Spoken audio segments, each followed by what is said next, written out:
নমস্কার বন্ধুরা, welcome to মৌলিস kitchen. আমি অর্পিতা। আজ আমি আপনাদের চটপটা ভিন্ডি তৈরি করে দেখাবো। এটা আপনারা রুটি বা পরোটার সাথে সার্ভ করতে পারেন, ভীষণই ভালো খেতে হয়। আমার এই রেসিপিটি আপনাদের ভালো লাগলে আমার চ্যানেলটিকে সাবস্ক্রাইব করার অনুরোধ রইল, আর আমার নতুন নতুন রান্নার রেসিপি দেখার জন্য বেল আইকনটি অলে সেট করে দেবেন। তাহলে চলুন ভিডিওটি শুরু করা যাক। এটা তৈরি করার জন্য লাগছে ভেন্ডি বা ঢ্যাঁড়স। এখানে আমি কিছু ভেন্ডি নিয়ে নিয়েছি এবং ভালো করে ধুয়ে নিয়েছি, কেননা ভেন্ডিটা কাটার পর আর ধোয়া যায় না, সেই জন্য আমি আগেই ধুয়ে নিয়েছি। ভেন্ডিগুলোকে কেটে নেব। প্রথমে ভেন্ডির সামনের দিকটা এবং পেছনের অংশটা এইভাবে কেটে বাদ দিয়ে দিতে হবে। তারপরে ভেন্ডিগুলোকে এইভাবে ছোট ছোট টুকরো করে কেটে নিতে হবে। দেখুন, আমি সব ভেন্ডিগুলো এভাবে টুকরো করে কেটে নিয়েছি। এছাড়া একটা বড় দেখে পেঁয়াজ আমি এইভাবে জিরি করে কেটে নিয়েছি, আর দুটো আলু আমি এরম ছোট ছোট টুকরো করে কেটে ভালো করে ধুয়ে নিয়েছি।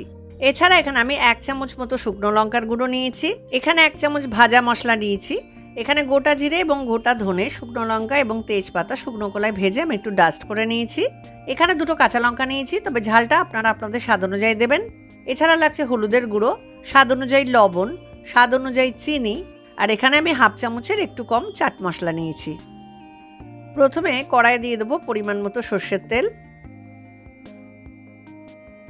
তেলটা গরম হয়ে গেলে প্রথমে আমি আলুর টুকরোগুলো দিয়ে দেবো এবং আলুগুলো একটু ভেজে নেব। ভেন্ডিটা তাড়াতাড়ি ভাজা হয়ে যায়, তাই ওটা পরে দেবো। মিনিট 3-4 ভাজার পর এর মধ্যে আমি পেঁয়াজ কুচিগুলো দিয়ে দেবো। কাঁচা লঙ্কাগুলো ফাটিয়ে দিয়ে দিলাম, আর দিয়ে দেবো অল্প একটুখানি হলুদের গুঁড়ো এবং অল্প একটুখানি লবণ। আবারও সব কিছু একটু ভেজে নেব। মিনিট 2 ভাজার পর এর মধ্যে আমি কেটে রাখা ভেন্ডির টুকরোগুলো সব দিয়ে দিলাম।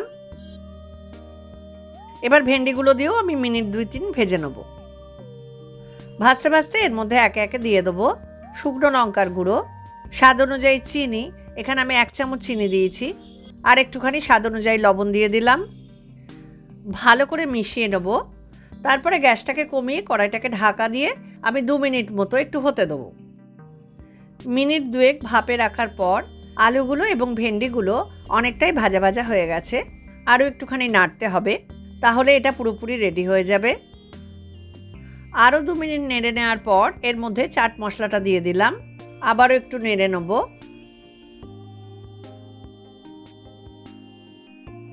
তো দেখুন, ভেন্ডিগুলো ভালো মতো ভাজা হয়ে গেছে, আর আমি একটা আলু একটু ভেঙে দেখিয়ে দিচ্ছি যে আলুগুলো ঠিকঠাক ভাজা হয়ে গেছে। এটা তৈরি হয়ে গেছে।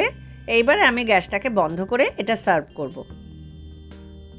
তৈরি হয়ে গেল চটপটা ভেন্ডি।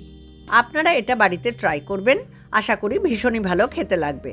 আর ভিডিওটি ভালো লাগলে অবশ্যই লাইক করবেন, কমেন্ট করে জানাবেন, বন্ধুদের মধ্যে শেয়ার করবেন এবং অবশ্যই আমার চ্যানেলটিকে সাবস্ক্রাইব করবেন। তাহলে দেখা হচ্ছে পরের ভিডিওতে নতুন কোনো রান্নার রেসিপি নিয়ে। সকলে ভালো থাকবেন। নমস্কার।